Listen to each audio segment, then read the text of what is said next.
You have been rehearsing the speech again. Not out loud, but in the quiet of your commute, in the space between waking and sleep, in the middle of a conversation that had nothing to do with the one you cannot stop replaying.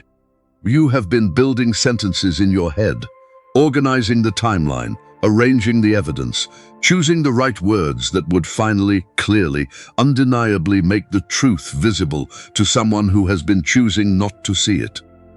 Chosen one, put the speech down, not because you are wrong, not because what was done to you was acceptable, not because the truth you are carrying does not deserve to be heard, but because heaven has already heard it, in full, without distortion, without the parts that were conveniently left out of the version others are circulating.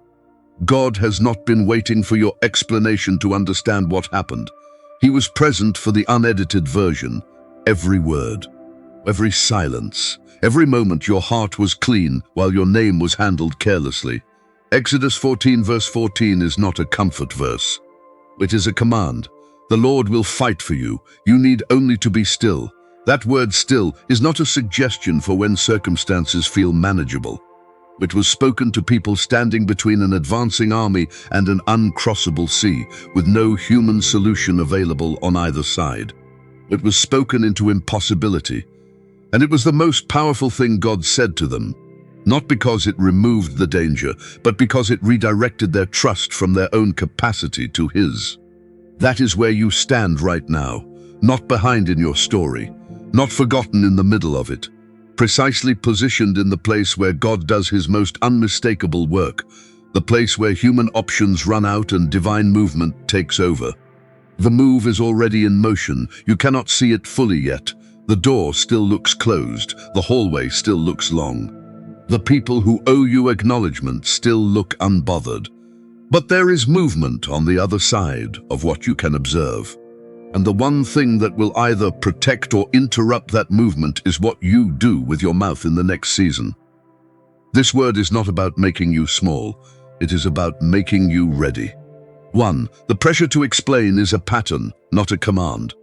Before anything else can be understood, this has to be named clearly. The compulsion you feel to defend yourself is not weakness, and it is not entirely wrong. It was formed by something real. At some point in your past, silence genuinely was dangerous. There was a room, a household, a classroom, a relationship, a community, where staying quiet meant being erased. Where your version of events was never sought, only overwritten. Where speaking up was the only mechanism available for survival, and even that rarely worked the way you needed it to. So you learned. You learned to prepare your case before the accusation fully formed. You learned to get ahead of misunderstanding before it had time to settle into someone's perception. You learned to explain yourself preemptively, to hedge every statement with enough context that no one could twist it, and still they did. The pattern was not born from pride, it was born from a legitimate wound. Honor that, but do not let it run your mouth any longer. Proverbs 29 verse 11 says, "Fools give full vent to their rage, but the wise bring calm in the end." The contrast there is not between speaking and silence. It is between full vent, complete, unfiltered release of whatever the wound demands, and the kind of calm that only comes from a person who has learned to govern what rises in them before it exits through them. Wisdom is not the absence of strong feeling. It is the discipline of not handing strong feeling the microphone. Here is the distinction that will change everything for you. There is a difference between a silenced voice and a surrendered voice. A silenced voice belongs to someone whose words have been taken, someone told they have no right to speak, someone shamed into quiet, someone whose truth was dismissed so many times that speech began to feel futile. That silence is a wound. It carries grief. It requires healing, not maintenance. A surrendered voice belongs to someone who has chosen to place their words in God's hands rather than in the court of human opinion. Not because they have nothing to say, not because the truth is not urgent, but because they have discerned that this particular moment, this particular audience, this particular arena is not where God has called their voice to operate right now. That silence is not a wound, it is a weapon, held in reserve for the moment God designates. You need to know which silence this is. And the way to tell the difference is not by how much it costs you.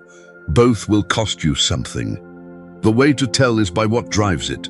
If it is driven by fear of being dismissed again, it is the old wound speaking. If it is driven by a deep, quiet, settled recognition that God has this in His hands, that the outcome does not depend on your verbal performance, that is surrender. And surrender, held consistently, has the posture of authority.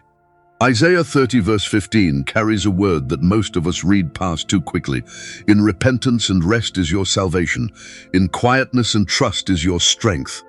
The strength is located inside the quiet, not after the quiet ends, not as a reward for enduring the quiet. The strength is within it, present, available, and inaccessible to the version of you that keeps breaking the silence before God is finished speaking through it. God is not asking you to accept what was done or pretend the accusation is fair. He is asking you to stop spending your energy in a courtroom where the verdict was already decided before you arrived. The people demanding your explanation are not seeking truth. They are seeking control. And every explanation you offer is another investment in a system that was never designed to vindicate you. The pattern can be broken, not by willpower alone, but by a settled conviction that God is a better advocate than your most carefully constructed defense. 2. Faithful silence has a different sound. Now that the survival pattern has been named, let us talk about what faithful silence actually is, because the enemy of this season will be the misunderstanding that silence equals passivity, that quiet equals surrender in the wrong direction, that the absence of your defense is the absence of your power. None of those things are true, and if you believe them, you will break the silence too soon and hand back the ground God has been quietly clearing. Psalm 62 verses 1-2 opens with a posture that should reframe the entire concept. Truly my soul finds rest in God. My salvation comes from Him. Truly He is my rock and my salvation. He is my fortress. I will never be shaken. The Hebrew word at the opening of that psalm is often translated as truly or alone, a word that carries the sense of only, exclusively, without addition. The soul at rest in God is not waiting for one more confirmation from the room. It has found its anchor in something outside the noise of the dispute. That rest is not achieved by removing the pressure. It is achieved by relocating the foundation beneath it. Fearful silence hides. It curls inward, reduces its footprint, apologizes for existing, waits for the argument to move past it like a storm it hopes to outlast by becoming invisible. Fearful silence is reactive. It is shaped entirely by the opposition. It gets smaller when the accusation gets louder. It disappears when the room turns hostile. Faithful silence stands. It does not grow smaller under pressure because it is not drawing its size from the room's approval. It watches. It discerns. It holds its position not because it has run out of words, but because it has chosen not to give this moment the words it is demanding. There is a steadiness in faithful silence that is almost unsettling to the people who expected a reaction. They aimed at you and the arrow landed in quiet. That quiet is not emptiness. It is occupied territory. In Hebrew, the word often connected to this discipline is charash, meaning to be silent, to hold still, to refrain from speaking. It is the word of a person who is not mute, who is not afraid, but who has made a deliberate choice to withhold speech because something more important than relief is at stake. Habakkuk 2 verse 20 uses the language of this posture in a cosmic context. The Lord is in His holy temple. Let all the earth be silent before Him. The silence commanded, there is not the silence of those with nothing to contribute. It is the silence of those who recognize that what God is about to say is more important than anything they could add. That is the quality of silence being asked of you now. And here is something the reference of this season rarely names. What grows inside a person when they stop spending their words on the wrong audience? Every sentence you do not send to the person who twisted your story stays inside you. Every defense you withhold from the court that was never going to rule in your favor remains in your possession. And when those words are not spent on fruitless ground, they accumulate as discernment, as clarity, as a deepened ability to hear what God is saying beneath the noise. Lamentations 3 verse 26 says, "It is good to wait quietly for the salvation of the Lord," not passively, not hopelessly, quietly. The waiting and the silence are linked, both described as good, both described as the posture of someone who has not given up but has given over.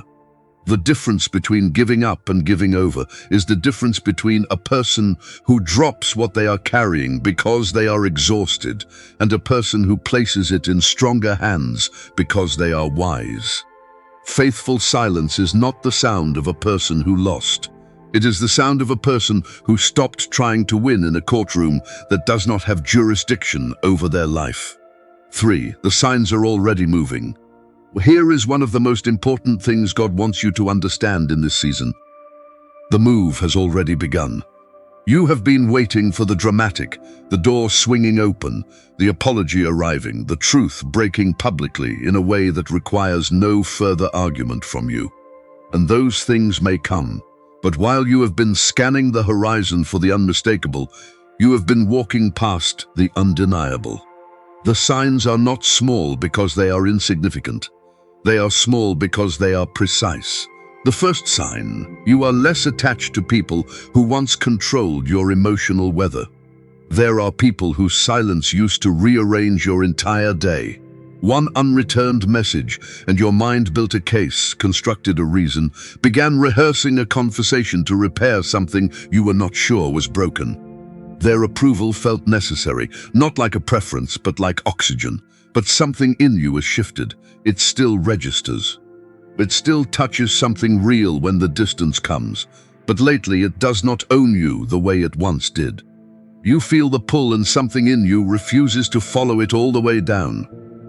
A market trader who spent years watching grain prices knows the shift before it is announced. Not from a report, but from the accumulation of small signals that only a practiced eye can read. Boats sitting a day longer than usual in the harbor. Buyers arriving quieter than the season typically brings. The move is already happening before the headline catches up. That is what you are experiencing. Do not dismiss the subtle signal because you were expecting a dramatic one. The second sign: the old reaction is being interrupted before it becomes your mouth. You can still feel the injustice rise. That sharp heat in the chest when someone speaks about you from ignorance, when the partial story circulates as though it were complete. But something is intervening between the feeling and the response. A pause that did not used to be there. A breath where there was once only a reflex. God is placing a guard at the gate of your words, and the evidence of it is not that you no longer feel the provocation. It is that the provocation no longer automatically becomes your next sentence. The third sign: certain conversations are closing without your effort. You expected a final exchange. You expected the moment where everything would be laid out clearly, all questions answered, all confusion resolved. Instead, the appetite for that conversation has been quietly fading. The urgency is losing its edge. Isaiah 43 verse 19 promises, "See, I am doing a new thing. Now it springs up. Do you not perceive it?" The question is not rhetorical. It is an invitation to look more carefully at what is already moving. Psalm 46 verse 10 gives the command and the reason together: "Be still and know that I am God." The stillness and the knowing are connected. The stillness is not the absence of knowledge, it is the condition for it. In the noise of the old pattern, discernment is drowned out. In the quiet of the new posture, the knowledge of who God is and what He is doing becomes accessible. The fourth sign is grief and relief arriving simultaneously. Some things are ending in your life that once felt essential. Old connections losing their grip, old roles you played for others becoming unavailable. It aches. That ache is real and it is honorable. It means you loved what you carried. But under the grief is a relief that keeps surfacing, despite your attempts to call it premature. Part of you already knows what God knows. Not everything that was familiar was meant to be permanent. God is not making you hard, He is making you clear, and clarity in its early stages feels a great deal like loss. These signs are not the whole move. They are the room being cleared, so the move has space to arrive. 4. You are standing at the Red Sea. There is a moment recorded in the book of Exodus that belongs to your current season in a way that is not metaphorical. It is almost architectural. The scene is this: a company of people who were delivered from one place but have not yet arrived at another. Behind them, the army of everything they were freed from, closing the distance faster than they expected. In front of them, a body of water wide enough and deep enough to make every natural solution irrelevant. No boat, no bridge, no shallows, just water as far as the eye could read the horizon. Their response was immediate and entirely human. They broke into noise. They turned on Moses. They demanded an explanation for a situation that had none available at their level of sight. They said things they would later be ashamed of, reached back toward the bondage they had been delivered from, and called it preferable to the uncertainty in front of them. The panic of the moment made the familiar prison sound better than the unfamiliar promise. You know that sound. You have made that sound. The sound of reaching back toward what hurt you, because at least it was predictable. The sound of calling survival peace, because real peace has not arrived yet. The sound of negotiating with old bondage, because the new thing is taking longer than fear can tolerate. God's response to the noise was not an explanation. It was an instruction. Exodus 14 verses 13 to 14 records Moses turning to the people and saying, "Do not be afraid. Stand firm and you will see the deliverance the Lord will bring you today. The Egyptians you see today you will never see again. The Lord will fight for you. You need only to be still." 4 instructions embedded in that declaration. Do not be afraid. Stand firm. Watch. Be still. Not one of them requires you to solve the problem. Every single one of them requires you to trust someone who can. Psalm 37 verse 7 places this same posture in the context of injustice. Be still before the Lord and wait patiently for him. Do not fret when people succeed in their ways, when they carry out their wicked schemes. The fret is real. The injustice is real. The visibility of people prospering from your pain is real. But fretting is not discernment. Fretting is the mind running in circles because it has not yet found a resting place outside the problem. The stillness God calls for is not indifference to the injustice. It is confidence that the judge of the earth is not confused by it. What the Red Sea season does is bring you to the end of your control without bringing you to the end of your God. Anchor this truth carefully. Your argument runs out at the shoreline. Your strategy runs out at the shoreline. Your reputation management, your carefully constructed narrative, your network of people who might be persuaded to see things your way, all of it runs out at the water's edge. And what remains is either panic or trust. The water does not negotiate with either. It responds to the God who commands it. Isaiah 30 verse 18 says, "The Lord longs to be gracious to you, therefore he will rise up to show you compassion. For the Lord is a God of justice. Blessed are all who wait for him. He longs to be gracious." Not reluctantly, not eventually if you earn it. He longs to. The waiting is not indifference on his part. It is precision on his part. The timing of the water moving was not a coincidence. It was a calibration.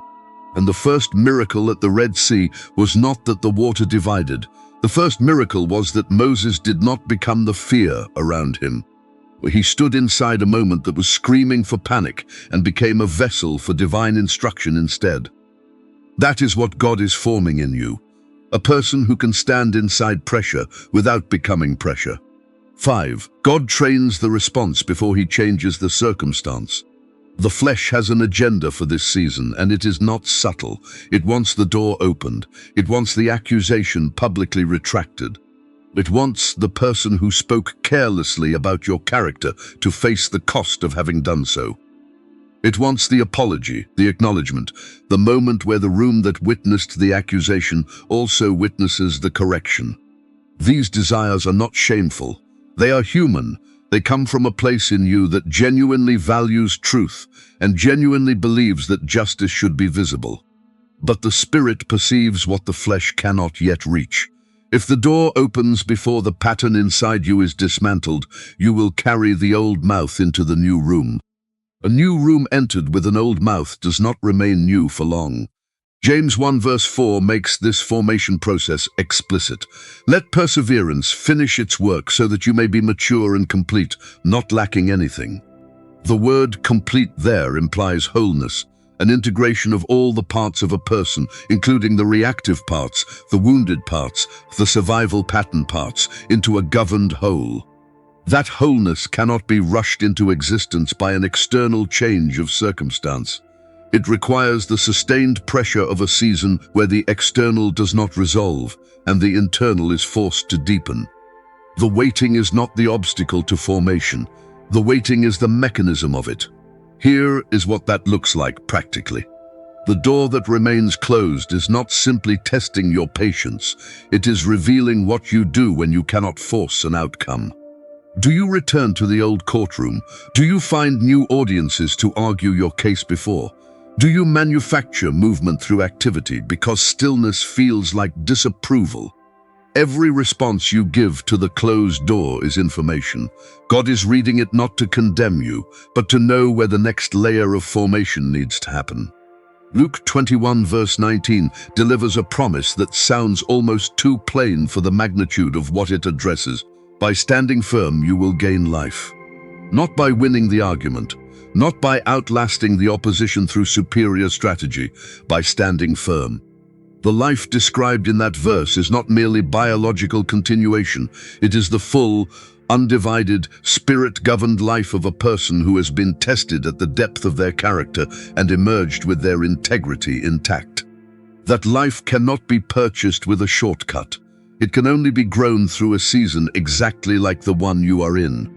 And here is an insight that the reference of this season quietly holds, but rarely names directly: the gift of being misread. When the wrong people misunderstand you, they are doing you a service they do not intend.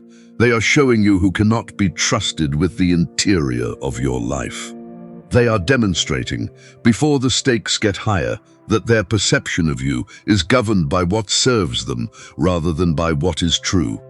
That information is valuable.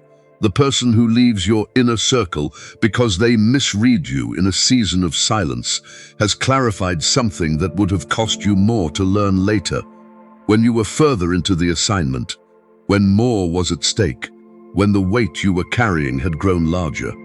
Being misread is not a failure of communication. In the economy of God's preparation, it is often a strategic separation. Not everyone who walked with you in the old season was built for what comes next. And not every relationship that thins during your silence is a loss. Some of them are promotions in disguise, the removal of an audience that was keeping you performing rather than becoming. This is why God trains the response before he changes the circumstance. The circumstance changing while the old pattern remains is not a breakthrough. It is a delay in a different costume. 6. Reaction addiction and the cycle that feeds on you. Let me name the mechanism that has been holding you hostage, because naming it is the first step to no longer funding it. Reaction addiction is real. It is not a character flaw. It is not proof of spiritual immaturity. It is a learned neurological and emotional pattern, the body discovering, usually in childhood or in the wake of significant betrayal, that responding, defending, correcting, and exposing produces a temporary but undeniable relief. The chest loosens, the jaw unclenches, the mind says, "Finally, I said it." For a few minutes, sometimes a few hours, it feels like power. Then the heaviness returns, often heavier than before, because the cycle did not end with your response. It only entered its next phase. And you are now involuntarily a participant in a loop that was designed to consume your peace. Proverbs 25 verse 28 gives this dynamic and architectural image. Like a city whose walls are broken through is a person who lacks self-control. A city without walls is not free, it is exposed. Every enemy has access. Every wind carries whatever it wants into the interior. The absence of a governing boundary is not liberty. It is vulnerability disguised as openness. When the wall of self-governance over your mouth is broken, everything that comes at you gets in. Every provocation becomes a response. Every accusation demands its rebuttal. Every slight requires correction. And the interior of your life, the peace, the clarity, the capacity to hear God, is perpetually disturbed by traffic that should have been stopped at the gate. Here is how the cycle works in practice. Something triggers the wound. A message, a tone, a look, an absence, a piece of information carried to you by someone who thought you needed to know. The wound activates the survival pattern. The survival pattern produces a speech. The speech delivers temporary relief. The speech is received by the other party as evidence of instability, defensiveness, or guilt, regardless of how accurate it is. That evidence is used to justify the original accusation. The cycle restarts, now with additional material. The provocation was not accidental. Or some people in your life have learned, with or without conscious intention, that your reaction keeps the dynamic alive. Your engagement is their oxygen. Your defense is their proof. Your explanation is their next argument. And every time you step back into the exchange, you are not resolving it, you are extending it. Romans 12 verse 21 does not soften this truth. Do not be overcome by evil, but overcome evil with good. The overcoming is active, it is not passive avoidance. But notice, what does the overcoming? Not a superior argument, not a more persuasive piece of evidence, not finally saying the thing that makes them understand. What overcomes is good, consistent, unglamorous, unremarkable good. The kind that is practiced in the absence of an audience and sustained across time even when no one is recording it. People-pleasing lives inside this cycle too, and it must be named honestly. People-pleasing is not kindness. It is self-abandonment wearing the language of grace. It tells you to keep explaining until the other person is comfortable, to keep shrinking until the accusation has no surface to grip, to keep apologizing for existing in a way that inconveniences someone who was never truly for you. That is not love. Love can be patient without being available for endless confusion. Love can forgive without returning to the same room. Love can bless from a distance and still refuse access to the inner life. Every time you pause before reacting, you are not doing nothing. The chain breaks in the pause, not loudly, not visibly, not in a way that anyone in the room will acknowledge. But something is severed. Something that would have pulled you back into the old loop loses its grip. And over time, the accumulated pauses become a freedom that the old version of you could not have imagined. 7. Clean speech versus wounded speech. This must be said clearly because the silence being described in this season is not a permanent condition and is not a commandment against every form of expression.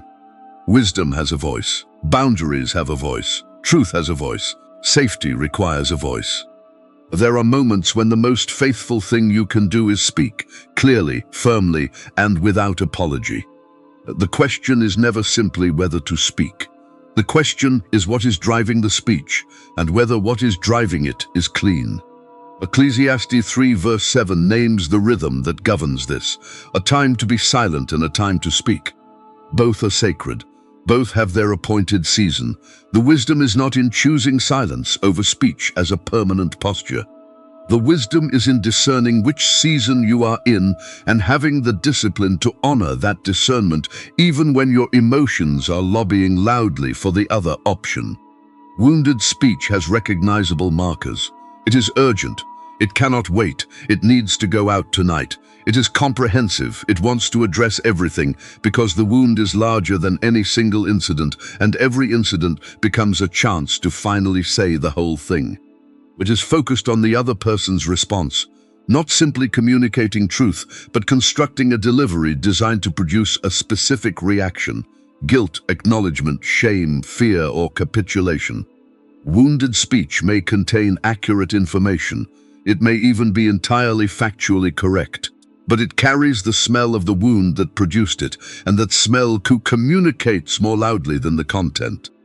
Clean speech is different in its quality, not necessarily in its content. It may say the same thing wounded speech would say, but it says it differently.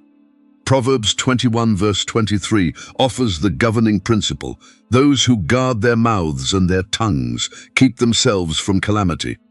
Guard, not silence, not suppression, but governance. A guard at a gate does not prevent all passage. It determines what has the right to enter and exit.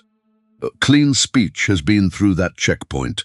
It has been held until the urgency of the wound subsided and the clarity of the truth remained. Colossians 4 verse 6 adds the texture.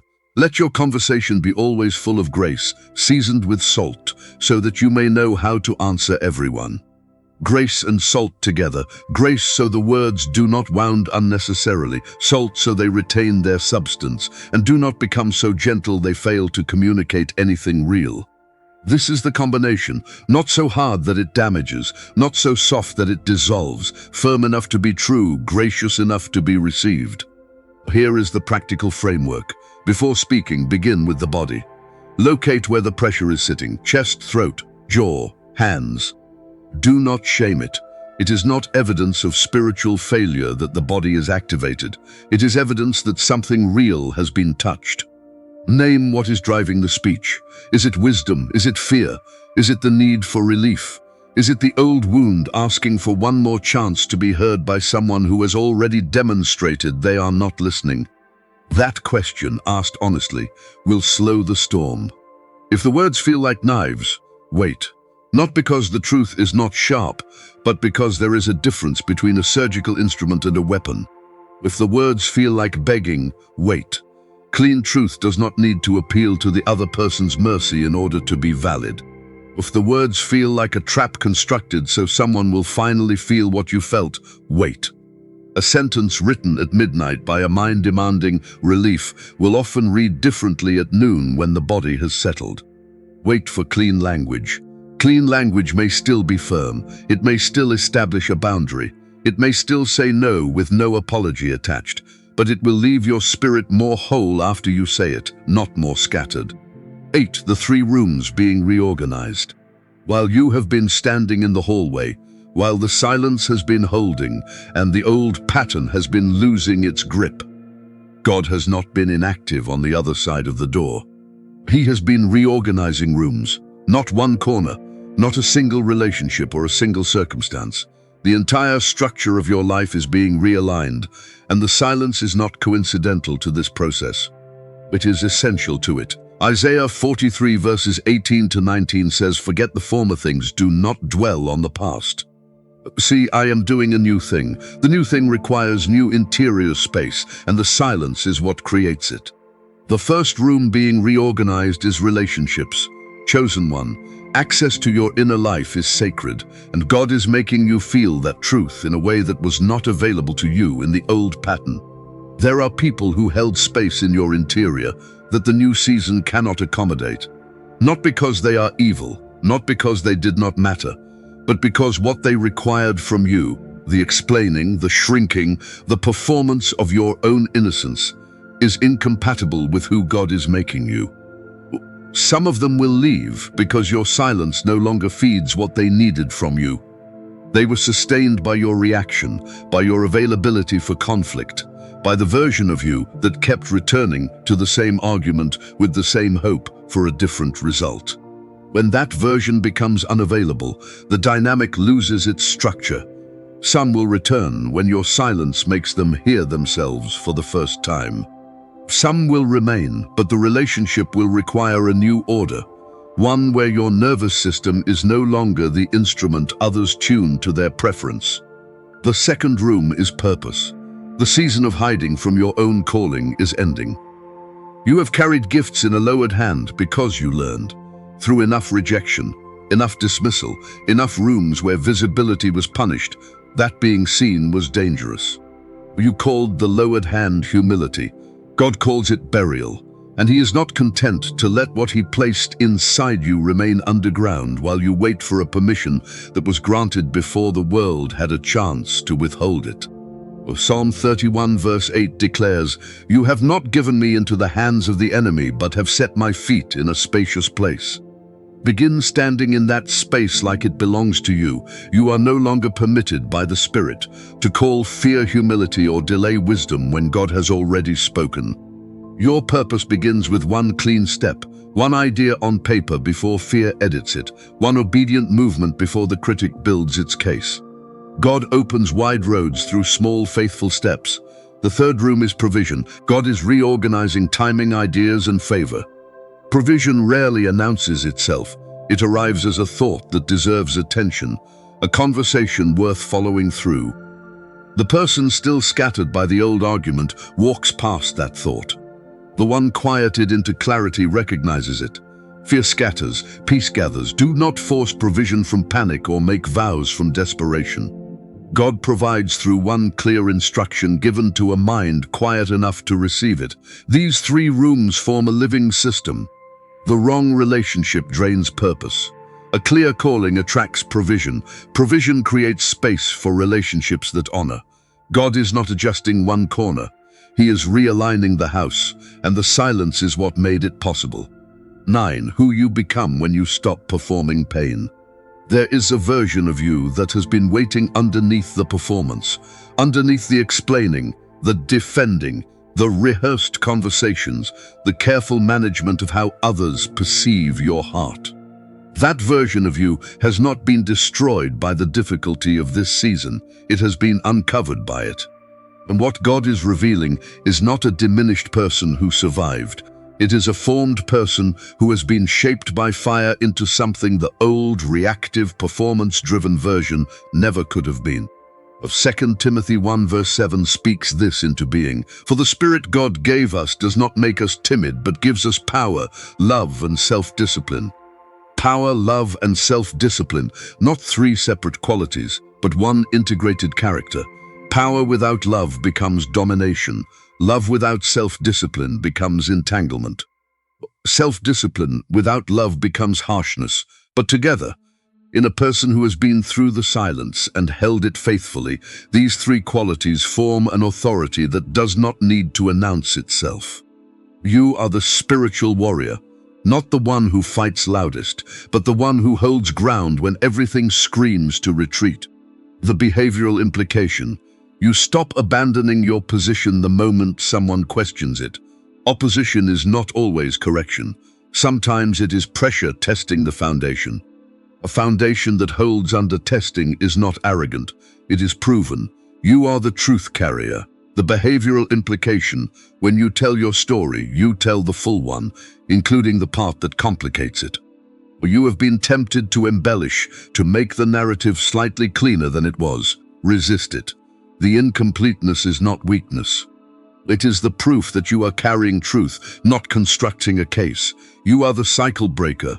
Old family patterns will rise in your body before your mind identifies them. They are not your destiny, they are your inheritance. The behavioral implication: at the point of the old reflex, choose one thing differently. Not everything at once. One thing. 1,000 quiet decisions to respond differently is what breaks a generational pattern. You are the seer. You have felt things before they had language. You have sensed the shift in a room before anyone spoke it, discerned the undercurrent of a relationship before the surface cracked, known things that could not be verified until later, when what you perceived proved accurate. That gift has sometimes felt like a burden, like being the only person in the room who can smell smoke and being told you are imagining it. Isaiah 50 verse 4 says, "The sovereign Lord has given me a well-instructed tongue to know the word that sustains the weary." The seer's gift is not for prediction, it is for sustenance. The behavioral implication: discern whether what you are sensing belongs in intercession, in patient waiting, or in voiced instruction. The seer who speaks everything immediately becomes noise. The seer who governs perception with wisdom becomes the kind of counsel people lean toward. You are the bridge, tenderness and fire together, refusing the world's demand to choose between them. The behavioral implication: you walk with people through difficulty without losing your footing.